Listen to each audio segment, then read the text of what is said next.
সুপ্ৰভাত মৰমৰ ছাত্ৰ ছাত্ৰীসকল, পোনপ্ৰথমে মই মোৰ ইউটিউব চেনেল KB আছামিজলৈ তোমালোক সকলোকে স্বাগতম জনাইছোঁ। আজি মই তোমালোকক বনকুঁৱৰী কবিতাটিৰ প্ৰশ্ন উত্তৰসমূহ দিম আৰু এই প্ৰশ্ন উত্তৰসমূহ দিয়াৰ আগতে তোমালোকক মই এটা কথা মনত পেলাই দিওঁ। তোমালোকে মোৰ বনকুঁৱৰীৰ যিটো বৰ্ণনাৰ যিটো ভিডিঅ' তোমালোকে সেইটো এবাৰ চাই ল'বা আৰু সম্পূৰ্ণ বুজি উঠাৰ পাছতহে প্ৰশ্ন উত্তৰসমূহ লিখিবা। তোমালোকক যদিও মই প্ৰশ্ন উত্তৰসমূহ লিখি দিছোঁ, পৰাপক্ষত তোমালোকে দীঘল প্ৰশ্ন উত্তৰসমূহ নিজে লিখাৰ চেষ্টা কৰিবা। নিজে লিখিলে বুজি নিজে লিখিব লাগে আৰু লিখিলে তোমালোকে কি হ'ব, তোমালোকৰ নিজৰ যিটো কলা কুশলী যিটো গুণ বা তোমালোকৰ যিটো ক্ৰিয়েটিভিটি, এই ক্ৰিয়েটিভিটিটো তোমালোকৰ বাঢ়িব। গতিকে তোমালোকে বুজি উঠি সেই প্ৰশ্ন উত্তৰৰ শিতানলৈ আহিবা। এতিয়া আহোঁ প্ৰশ্ন উত্তৰসমূহলৈ। মৰমৰ ছাত্ৰ ছাত্ৰীসকল, এতিয়া আহাচোন প্ৰশ্ন উত্তৰৰ শিতানলৈ। বনকুঁৱৰী কবিতাটিৰ চমু প্ৰশ্ন উত্তৰসমূহ হৈছে: ক ১ নম্বৰ, প্ৰথম অসমীয়া ৰোমান্টিক কবিতাটোৰ নাম কি? বনকুঁৱৰী। বেজবৰুৱাই প্ৰতিমা সম্পৰ্কে কি মন্তব্য কৰিছিল? বেজবৰুৱাই প্ৰতিমা সম্পৰ্কে মন্তব্য কৰিছিল এনেদৰে: প্ৰতিমাখন সৰু কিন্তু নিভাঁজ সোণৰ। ৩ নম্বৰ প্ৰশ্ন, জোনাকী আলোচনীৰ প্ৰথম সম্পাদক কোন আছিল? চন্দ্ৰকুমাৰ আগৰৱালা। ৪ নম্বৰ, প্ৰতিমাৰ খনিকৰ বুলি কাক কোৱা হয়? চন্দ্ৰকুমাৰ আগৰৱালাক। ৫ নম্বৰ, চন্দ্ৰকুমাৰ আগৰৱালাৰ কবিতাৰ প্ৰধান বিষয়বস্তু কি? চন্দ্ৰকুমাৰ আগৰৱালাৰ কবিতাৰ প্ৰধান বিষয়বস্তু হৈছে প্ৰকৃতি, প্ৰেম আৰু সৌন্দৰ্য। মনত ৰাখিবা।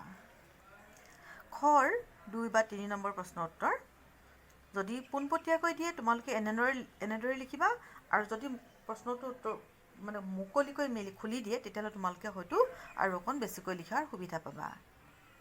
প্ৰথম প্ৰশ্নটো হৈছে চন্দ্ৰকুমাৰ আগৰৱালাৰ কবিতা পুথি দুখনৰ নাম লিখা। দুখনেই তেখেতৰ কবিতা পুথি, প্ৰতিমা আৰু বীণ বৰাকী।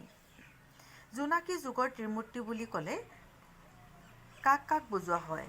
লক্ষ্মীনাথ বেজবৰুৱা, চন্দ্ৰকুমাৰ আগৰৱালা, হেমচন্দ্ৰ গোস্বামী। বনকুঁৱৰী কবিতাটিৰ লগত কেনেকুৱা জনবিশ্বাস জড়িত হৈ আছে? অসমৰ সহজ সৰল গাঁৱলীয়া সমাজে বিশ্বাস কৰে যে বনকুঁৱৰী, জলকুঁৱৰী, গৃহকুঁৱৰী বা গৃহলক্ষ্মী আদি অশৰীৰী দেৱী ক্ৰমে বননি, নদী বা জলাশয়, মানুহৰ ঘৰ আদিত বাস কৰে। এই দেৱীসকলে মানুহক বিপদৰ পৰা ৰক্ষা কৰে বুলিও মানুহে বিশ্বাস কৰে। এনেধৰণৰ জনবিশ্বাসক ভেটি কৰি আৰু নিজস্ব কল্পনাৰ ৰহণ সানি চন্দ্ৰকুমাৰ আগৰৱালাই বনকুঁৱৰী কবিতাটি ৰচনা কৰিছে। তোমালোকে নিশ্চয় জানা, পানীত জলকুঁৱৰী থাকে, হাবিত বনকুঁৱৰী থাকে। এনেধৰণৰ আগতে কি আছিল, কিছুমান বিশ্বাস মানুহৰ মাজত আছিল আৰু তাৰ ভিত্তিতে মানুহে কি কৰিছিল, কিছুমান কথা মানুহৰ মাজত প্ৰচলন আছিল। লক্ষ্মীনাথ বেজবৰুৱাই বনকুঁৱৰী কবিতাটি এনেধৰণৰ বিশ্বাসৰ ভিত্তিতে ৰচনা কৰিছে। ৪ নম্বৰ প্ৰশ্নটো চোৱা: অসমীয়া ৰোমান্টিক কবিসকলে তেওঁলোকৰ কবিতাৰ সমল ক'ৰ পৰা গ্ৰহণ কৰিছিল? অসমীয়া ৰোমান্টিক কবিসকলে তেওঁলোকৰ কবিতাৰ সমল প্ৰধানকৈ নিজ দেশ আৰু সমাজৰ পৰা গ্ৰহণ কৰিছিল। ৫ নম্বৰ প্ৰশ্ন, হাবিৰ মাজত মৰ্মৰ ধ্বনি কোনে তুলিছিল? হাবিৰ মাজত মৰ্মৰ ধ্বনি বনকুঁৱৰীয়ে তুলিছিল। এতিয়া গ নম্বৰ প্ৰশ্ন চোৱা। দীঘল প্ৰশ্ন, প্ৰতিটো প্ৰশ্ন উত্তৰ ৪ বা ৫ থাকিব। বনকুঁৱৰী কবিতাটিৰ মূল ভাৱ লিখা। বনকুঁৱৰী কবিতাটোত কবি চন্দ্ৰকুমাৰ আগৰৱালাই প্ৰকৃতিৰ অপৰূপ সৌন্দৰ্যৰ মাজত উমলি ফুৰা বনকুঁৱৰীৰ ৰূপ আৰু ধেমালিৰ এক অনিৰ্বচনীয় চিত্ৰ অংকন কৰিছে। এক নিৰ্জন দুপৰবেলা অৰণ্যৰ মাজত কোনোবাই যেন সুহুৰি মাৰি কাৰোবাক মাতিছে আৰু বতাহৰ বাঁ লাগি গছ-গছনিৰ আগবোৰে হালি জালি নাচিছে। পাতবোৰে থৰ থৰকৈ কঁপিছে, শুকান পাতত মৰ্মৰ ধ্বনি তুলিছে। বনৰ সৰু লতিকাবোৰে মৰমতে যেন গছবোৰক সাৱটি ধৰিছে আৰু পাতৰ আঁৰৰ পৰা কপৌতিয়ে জুমা-জুমি কৰি তাক চাবলৈ ধৰিছে। ফুটা নুফুটা মাতেৰে লাজুকীজনীয়ে গীত গোৱা শুনি কুলু কুলুকৈ বৈ যোৱা নদীখনলৈ চাই বিৰিখে হালি জালি হাঁহিছে। গছৰ আগত বহি চিঞৰি থকা মইনা পক্ষীটি নিশ্চুপ হৈ ৰৈছে। তাৰ মাজতে আকৌ বকুল এজোপা, তামোল লেটেকুৰে ভৰা এৰাবাৰী এখনি আজিও আছে, যদিও তাত মানুহ নথকা বহুদিনেই হ'ল। তাত বাঁহৰ মাজে মাজে যেন কোনোবা ঘূৰি ফুৰিছে। পাতে পাতে ফুচফুচাই কিবা কথা পাতি মিচিকিয়াই হাঁহিছে। গাতে গা লগাই মুখতে মুখ দি কপৌ দুটিয়ে বুকুৰ মৰম যাচিছে। এনে এক মায়াময় পৰিৱেশত ফুলৰ পাহি যেন আলসুৱা কণমানি যখিনী ছোৱালী এটিয়ে হৰিণা পোৱালি এটি আনি জানৰ পাৰত পানী খুৱাইছে। হৰিণা পোৱালিটিয়ে থৰ লাগি কুমাৰীৰ মুখলৈ চাই থকা দেখি কিনো চাইছ বুলি বনকুঁৱৰীয়ে গালতে হাঁহি চৰাইছে। তাৰ পিছত মুহূৰ্ততে বনৰ মাজত সোমাই বনফুলৰ সাজ পিন্ধি আহঁতৰ তলত নৃত্য কৰিছে। এপাকত আকৌ আন দুজনীৰ সৈতে মুকলি চুলিৰে টুকটুককৈ চাপৰি বজাই নাম ধৰিছে, ফুল ছিঙিছে, কপৌক সাৱটি চুমা যাচিছে, লগতে খোপাত বনৰ পখিলাও গুজিছে। সেউজ বননিৰ ছাঁত বহি নীলাচুলি মেলি থকা সিহঁতৰ মুখবোৰ উজ্জ্বল শ্যামবৰণীয়া। মুকুতাৰ মণি শিৰত জিলিকা তাই যেন বনকুঁৱৰী, লগত জলৰ দেৱী নিয়ৰী। নিয়ৰীয়ে বনকুঁৱৰীৰ চুলি বান্ধি বনফুলৰ মালা খোপাত আঁৰি দিছে। মলয়া বতাহত সেই ফুলৰ সুবাস দিশ বিদিশ বিয়পি পৰিছে। বতাহে মৰমৰ ভিখাৰী হৈ প্ৰাণৰ অমিয়া বিচাৰি অমিয়া মাধুৰ বিচৰাত দুই প্ৰকৃতি কুঁৱৰীয়ে বতাহক মিচিকি হাঁহিৰে আনন্দিত কৰিছে বা প্ৰতিদান দিছে। উৎফুল্লিত হৈ বতাহে নদীৰ বুকুত উচ্ছল তৰংগৰ সৃষ্টি কৰিছে আৰু সেই আনন্দৰ ঢৌৱে সমগ্ৰ প্ৰাণীৰ প্ৰাণ শিহৰিত কৰি তুলিছে। তোমালোকক এইখিনি কথা মই আগতেও কৈছোঁ, আগৰ ভিডিঅ'টোত কৈছোঁ। তোমালোকে বুজি নাপালে সেই ভিডিঅ'টো পুনৰ এবাৰ চাই ল'বা। তাৰ পিছৰ প্ৰশ্নটো হৈছে, বনকুঁৱৰী কবিতাটিত প্ৰকৃতিৰ ৰূপৰ বৰ্ণনা কিদৰে কৰিছে নিজৰ ভাষাত লিখা। মই তোমালোকে মূল ভাৱটো পঢ়িলে এই প্ৰশ্নৰ উত্তৰটো নিজাকৈ তোমালোকে লিখিব পাৰিবা। তথাপিও মই লিখি দিছোঁ। বনকুঁৱৰী কবিতাটিত কবি চন্দ্ৰকুমাৰ আগৰৱালাই প্ৰকৃতিৰ অপৰূপ সৌন্দৰ্যৰ বৰ্ণনা দাঙি ধৰিছে। সমগ্ৰ প্ৰকৃতি জগতখনকে বনকুঁৱৰীয়ে যেন প্ৰেমৰ পাৰস্পৰিক আকৰ্ষণেৰে মোহাচ্ছন্ন কৰি ৰাখিছে। বিজন বনৰ মাজত নিজম দুপৰীয়া বনকুঁৱৰীৰ সুহুৰি শুনি গছৰ আগবোৰ হালিছে। তোমালোকে চাগে বুজিছা, বিজন মানে য'ত মানুহৰ সমাগম নাথাকে, বিজন। বিজন বনৰ মাজত নিজম দুপৰীয়া কি হৈছে, বনকুঁৱৰীৰ সুহুৰি শুনি গছৰ আগবোৰ হালিছে। বতাহত ছাতি লাগি পাতবোৰ থৰ থৰকৈ কঁপিছে। লতিকাবোৰে গছবোৰক সাৱটি ধৰি চুমা যাচিছে। কপৌ চৰাইটিয়ে পাতৰ আঁৰৰ পৰা তাক জুমাজুমিকৈ চাইছে। এই সকলোবোৰ সম্ভৱ হৈছে বনকুঁৱৰীৰ অনিন্দ সুন্দৰ ৰূপ আৰু প্ৰেমময় সান্নিধ্যৰ বাবেই। আনকি বিৰিখে হাঁহিছে, কুলু কুলু ধ্বনিৰে নৈৰ সৈতে কথা পাতিছে। মইনা চৰায়ে মুখৰ মাত পাহৰিছে প্ৰকৃতিৰ মনোমোহা সৌন্দৰ্য আৰু প্ৰেমৰ বাবেই। বনকুঁৱৰীৰ বাবেই বতাহ বলিছে, বাঁহৰ ছায়াত গজালি গজিছে, পাতে পাতে ফুচফুচাই কথা পাতিছে। কপৌশালৰ অকণি হৃদয়ত প্ৰেম উথলিছে। ফুলৰ পাহি যেন সুকোমল কণমানি যখিনী কন্যাই জানৰ পাৰত হৰিণা পোৱালিটিক পানী খুৱাই মৰম যাচিছে। সকলোফালে মৰমেই মৰম। মৰমত আপ্লুত হৰিণা পোৱালীয়ে কুমাৰীৰ মুখলৈ থৰ লাগি চাইছে। তাৰ পিছত বনকুঁৱৰীহঁতে আহঁতৰ তলত বনফুলৰ সাজ পিন্ধি নাচিছে, চাপৰি বজাই গীত গাইছে, খিলখিলাই হাঁহিছে, কপৌক সাৱটি চুমা যাচিছে, খোপাত বনৰ পখিলা গুজিছে। শিৰত মৰকত মণি জিলিকাই তোলা বনকুঁৱৰীৰ লগত মুকুতা সদৃশ জলৰ দেৱী নিয়ৰীয়েও যেন সোণত সুৱগা চৰাইছে। জোৰ জোৰ কৰি বলা বতাহে বনফুল আৰু কেতেকীৰ ফুলৰ সুবাস বিলাই চৌদিশে আমোলমোলাই তুলিছে।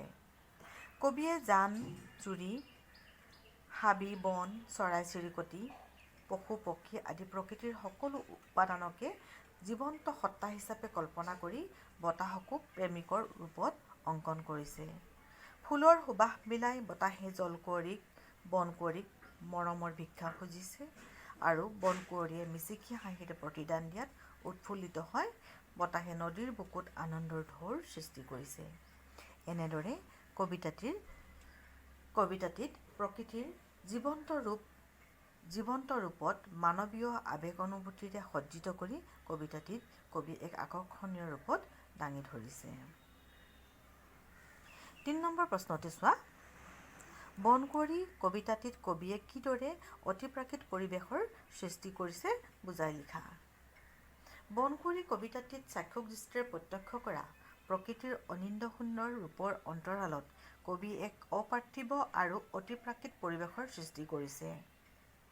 সমগ্ৰ প্ৰকৃতি জগতজনকে জীৱন্ত সত্তা ৰূপত কল্পনা কৰি আৱেগ অনুভূতিৰে সজ্জিত কৰি প্ৰকৃতিৰ বিভিন্ন উপাদানৰ কাৰ্যকলাপৰ মাজত কবিয়ে অপাৰ্থিৱ সৌন্দৰ্য আৰু আনন্দ বিচাৰি পাইছে। বিজন বনত নিজাম দুপৰীয়া বনকুঁৱৰীয়ে সুহুৰি মাৰিছে, তাকে শুনি গছৰ আগবোৰে হালিছে, বতাহৰ পাতবোৰ থৰথৰকৈ কঁপিছে, লতিকাবোৰে গছক সাৱটি চুমা যাচিছে। কপৌ চৰাইটিয়ে তাকে চাবলৈ পাতৰ আঁৰৰ পৰা জুমাজুমি কৰিছে। আনকি বনকুঁৱৰীৰ প্ৰেমময় সান্নিধ্যৰ বাবে বিৰিখে হাঁহিছে, নৈয়ে কথা পাতিছে, মইনা চৰাইয়ে মুখৰ মাত পাহৰিছে। এই বৰ্ণনাবিলাক তোমালোকে নিজাকৈ দিব পাৰা। কবিতা এটা যেতিয়া কবিয়ে লিখে প্ৰত্যেকৰে বুজাৰ তাৰ মৰ্মাৰ্থ বুজাৰ প্ৰত্যেকে বেলেগ বেলেগ ধৰণে বুজিব পাৰে। তোমালোকে প্ৰকৃতি জগতৰ এই কথাখিনি বুজি তোমালোকে নিজাকৈ ভাৱসমূহ বৰ্ণনা কৰিব পাৰা। আকৌ কৈছোঁ চোৱা, ইয়াৰ মাজতে কৈছে যে বনকুঁৱৰী অপৰূপ ৰূপৰ বাবেই বতাহ বলিছে, বাঁহৰ ছায়াত গজালি গজিছে, পাতে পাতে ফুচফুচাই কথা পাতিছে, কপৌশালৰ অকণি হৃদয়ত প্ৰেম উথলিছে। সেই প্ৰকৃতিৰ মায়াময় পৰিৱেশৰ মাজত ফুলৰ পাহি যেন আলসুৱা কণমানি যখিনী কন্যাই জানৰ পাৰত হৰিণা পোৱালীক মৰমেৰে পানী খুৱাইছে। আকৌ দুখোজোতে সেউজ বননিৰ মাজ পাই আহঁতৰ তলত বনফুলৰ সাজ পিন্ধি নাচিছে। টুক টুক চাপৰি বজাই গাইছে, খিলখিলাই হাঁহিছে, কপৌক সাৱটি চুমা যাচিছে, খোপাত বনৰ পখিলা গুজিছে। শিৰত মৰকত মণিৰ উপৰিও বনকুঁৱৰীয়ে মুকুতা সদৃশ জলৰ দেৱী নিয়ৰীকো আঁৰি লৈছে। নিয়ৰীয়ে বনকুঁৱৰীৰ চুলি বান্ধি ৰূপেৰে গোন্ধেৰে ভৰা বনফুলৰ মালা খোপাত আঁৰি দিছে। প্ৰেমিক বতাহে জোৰ জোৰ কৰি কেতেকী ফুলৰ সুবাস চৌদিশে বিয়পাই বনকুঁৱৰীক প্ৰেমৰ ভিক্ষা খুজিছে। বনকুঁৱৰীয়ে মিচিকি হাঁহিৰে সকলোকে সঁহাৰি জনাইছে আৰু উৎফুল্লিত হৈ বতাহে জানৰ বুকুত উত্তাল ঢৌৰ সৃষ্টি কৰিছে। এনেদৰে প্ৰকৃতিৰ অপৰূপ সৌন্দৰ্যৰ মাজত লুকাই থকা অপাৰ্থিৱ সত্তাৰ জৰিয়তে কবিয়ে অতিপ্ৰাকৃত পৰিৱেশৰ সৃষ্টি কৰিছে। ইয়াৰ পিছৰ প্ৰশ্ন হৈছে ৪ নম্বৰ। চন্দ্ৰকুমাৰ আগৰৱালাৰ কবি প্ৰতিভা সম্পৰ্কে আলোচনা কৰা। চন্দ্ৰকুমাৰ আগৰৱালাৰ অসমীয়া ৰমন্য সংবাদৰ প্ৰথম সুতা জোনাকী আলোচনীৰ প্ৰথম সংখ্যাত প্ৰকাশিত তেখেতৰ বনকুঁৱৰী নামৰ কবিতাটিৰ জৰিয়তে অসমীয়া ৰোমান্টিক কবিতাৰ প্ৰথম বিস্ময়কৰ আৰু সাৰ্থক প্ৰকাশ ঘটে। তোমালোকক মই আগতেও এইখিনি কথা কৈছোঁ। ৰোমান্টিক কবিসকলে প্ৰকৃতিৰ পূজাৰী। চন্দ্ৰকুমাৰ আগৰৱালাৰ কবিতাতো প্ৰকৃতিৰ উপাসনা লক্ষ্য কৰা যায়, কিন্তু বিশ্ব প্ৰকৃতি প্ৰেমময় ৰূপ, সৌন্দৰ্য আৰু শাশ্বত চিৰন্তনতা উপলব্ধি কৰিছিল। এক কথাত তেখেতে প্ৰধানকৈ প্ৰকৃতি, প্ৰেম আৰু সৌন্দৰ্যকেই কবিতাৰ বিষয়বস্তু হিচাপে লৈ গ্ৰহণ কৰিছিল। আগৰৱালাদেৱৰ দুখন কবিতা পুথি হৈছে প্ৰতিমা আৰু বীণ বৰাগী। প্ৰতিমা সম্পৰ্কত বেজবৰুৱাই এটা বৰ গুৰুত্বপূৰ্ণ মন্তব্য আগবঢ়াইছে। প্ৰতিমাখন সৰু কিন্তু নিভাঁজ সোণৰ। প্ৰতিমাখনিৰ বাবে তেখেতে অসমীয়া সাহিত্য জগতত প্ৰতিমাৰ খনিকৰ ৰূপে খ্যাত। তেখেতৰ দুয়োখন কবিতা পুথিৰ মাজত প্ৰকৃতিৰ বৰ্ণনা, মানৱ প্ৰীতি, সৌন্দৰ্যৰ উপাসনা, অলৌকিক জগতৰ উপস্থাপনা, বৈদান্তিক দৃষ্টি আৰু আধ্যাত্মিক ভাৱৰ প্ৰকাশ আদি ৰোমান্টিক লক্ষণত প্ৰকাশ হোৱা দেখা যায়। চন্দ্ৰকুমাৰ আগৰৱালা আছিল জোনাকী যুগৰ ত্ৰিমূৰ্তিৰ অন্যতম। সহযোগী লক্ষ্মীনাথ বেজবৰুৱা আৰু হেমচন্দ্ৰ গোস্বামীৰ লগ লাগি ১৮ 1989 চনত তেখেতে জোনাকী আলোচনীৰ প্ৰথম সম্পাদনা কৰি প্ৰকাশ কৰে। এই কাকততেই ইংৰাজী সাহিত্যৰ ৰোমান্টিকতাৰ ঢল অসমীয়া সাহিত্যলৈ প্ৰবাহিত হয়। মুঠতে অসমীয়া সাহিত্যত প্ৰথমে ৰোমান্টিক ভাৱধাৰাৰ বীজ অংকুৰিত কৰাৰ বাবে চন্দ্ৰকুমাৰ আগৰৱালা অসমীয়া সাহিত্য জগতত চিৰস্মৰণীয় হৈ থাকিব। তাৰ পিছৰ প্ৰশ্ন চোৱা, প্ৰসংগ সংগতি দৰ্শাই ব্যাখ্যা কৰা। অথিৰ বায়ুৰ শিয়ৰিল নোম উচলাইছে গৈ জান, কাৰণ নেদেখা আনন্দৰ ঢৌৱে বুঢ়াইছে প্ৰাণীৰ প্ৰাণ।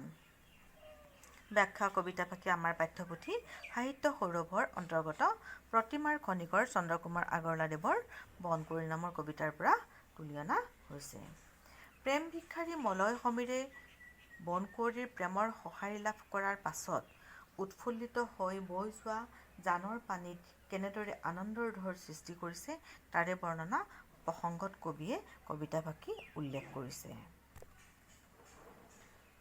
চাক্ষুষ প্ৰকৃতি জগতৰ অন্তৰালত নিহিত অলৌকিক জগতৰ প্ৰতিনিধি বনকুঁৱৰীৰ অপৰূপ সৌন্দৰ্যত মোহিত হয় মলয় সমীৰে তাইৰ ওচৰত প্ৰেমৰ ভিক্ষা মাগিছে।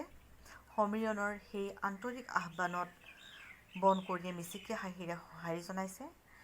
সঁহাৰি লাভ কৰি প্ৰেম মতলীয়া সমীৰে মনৰ আৱেগত উৎফুল্লিত হৈ জান জুৰিৰ বুকুত উত্তাল ঢৌৰ সৃষ্টি কৰিছে আৰু সেই ঢৌৱে প্ৰকৃতি জগতৰ সকলো প্ৰাণীৰ প্ৰাণ আনন্দত বুঢ়াই পেলাইছে। তোমালোকে মূল ভাৱটো পঢ়িলে ব্যাখ্যাকেইটা এনেই লিখিব পাৰিবা। মুকলি চুলিৰে নাম গাই ঘূৰি চাপৰি টুক টুক টুক, ৰূপহীৰ মেল দেৱজনী খেল, মানুহে নেদেখা মুখ।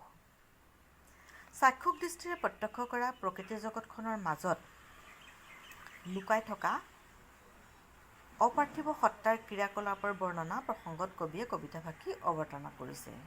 প্ৰকৃতি জগতৰ অপৰূপ সৌন্দৰ্যৰ অন্তৰালত এক অলৌকিক শক্তি তথা সত্তাৰ লীলাখেলা কবিয়ে অনুভৱ কৰিছে। সেই অলৌকিক জগতখনৰে প্ৰতিনিধি বনকুঁৱৰী।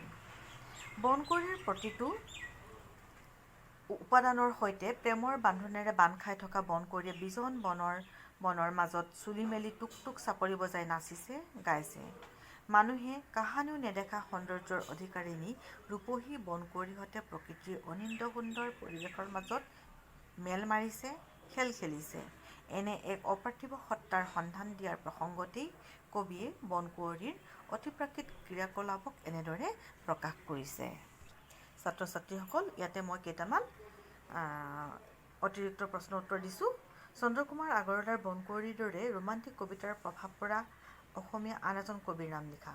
তেনেধৰণৰ কবি হৈছে ৰঘুনাথ চৌধুৰী। বনকুঁৱৰী কবিতাটো কোনখন কাব্যপুথিৰ অন্তৰ্গত? প্ৰতিমাৰ অন্তৰ্গত। অসমীয়া ৰোমান্টিক কবিসকলে কবিতা লিখাৰ কৌশল ক'ৰ পৰা গ্ৰহণ কৰিছিল? ইংৰাজী কবিতাৰ পৰা। চন্দ্ৰকুমাৰ আগৰৱালাৰ পিতৃৰ নাম কি? হৰিবিলাস আগৰৱালা। জোনাকী কাকত কেতিয়া প্ৰকাশ হয়?